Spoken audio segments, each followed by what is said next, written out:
Hello students, good morning.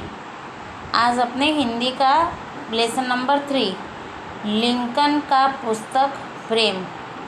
Okay, page number 20। पाठ का परिचय।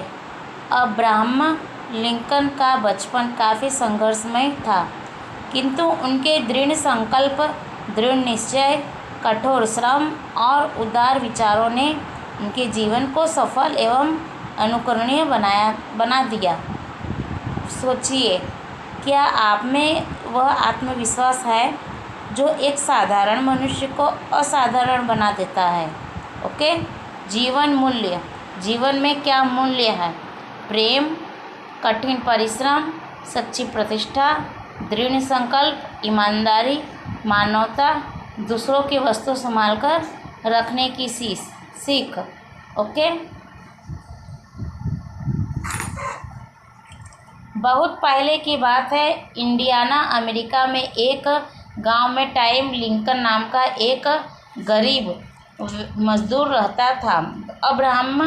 अब्राहम उसी मजदूर के पुत्र थे। अब्राहम विद्या प्रेमी थे और पुस्तकें पढ़ने के शौकीन भी। खोज कर वह अच्छी पुस्तकें पढ़ते थे। कभी बीमार पड़ जाते तो अपनी बहन से पुस्तकें पढ़वा कर सुनते थे। इनाम या उपहार में रुपये पैसे के बजाय पुस्तकें लेना ही पसंद करते थे। एक दिन अब्राहम ने अपने शिक्षक काफर्ड महोदय के पास अमेरिका के पास राष्ट्रपति जॉर्ज वाशिंगटन की जीवनी देखी। उन्होंने वह पुस्तक अपने शिक्षक से पढ़ने के लिए मांगी। काफर्ड महोदय सोच में पड़ गए। फिर कुछ सोचकर बोले, देखो अब्राहम, मैं किसी को अपनी पुस्तकें नहीं देता, लेकिन तुम्हारे पुस्तक प्रेम के कारण यह दे रहा हूँ। जरा सावधानी से रखना, फटे नहीं, खोए। जी नहीं, फटना और खोना तो दूर, अगर कहीं दाग धब्बा भी लग जाए तो आप मुझे जो चाहे वह सजा दीजिएगा, बहुत जल्द लौटा दूंगा। अब्राहम ने जवाब दिया और पुस्तक लेकर आनंद से उछलते कूदते घर चल दिए। सर्दियों की रात थी। माता पिता गड्ढे के पास बैठे आग ताप रहे थे।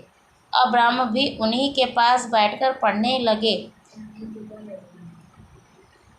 कई घंटे बीते, सब सो गए। अब्राहम अपनी पुस्तक में ही खोए रहे। बीच बीच में कई बार पिता की आँख खुली और उन्होंने अब्राहम से सो जाने को कहा। अंत में पिता की डांट भी सुननी पड़ी। मन मारकर अब्राहम ने पुस्तक खिड़की के पास रखी, मेज पर रख दी और बिस्तर पर जाकर लेट गए। पढ़ी हुई बातों पर सोचते सोचते न जाने उन्हें कब नींद आ गई। सवेरे पुस्तक पढ़ने के विचार से सबसे पहले उठे और खिड़की के पास पहुँचे। फिर उन्होंने देखा। ओके, आज इतना है चैप्टर चलाया है। ये चैप्टर में से 1 पेज राइटिंग करके और ये पाठ का परिचय दिया हुआ है। पाठ का परिचय सोचिए, ये लिख के होमवर्क में व्हाट्सअप कर देना।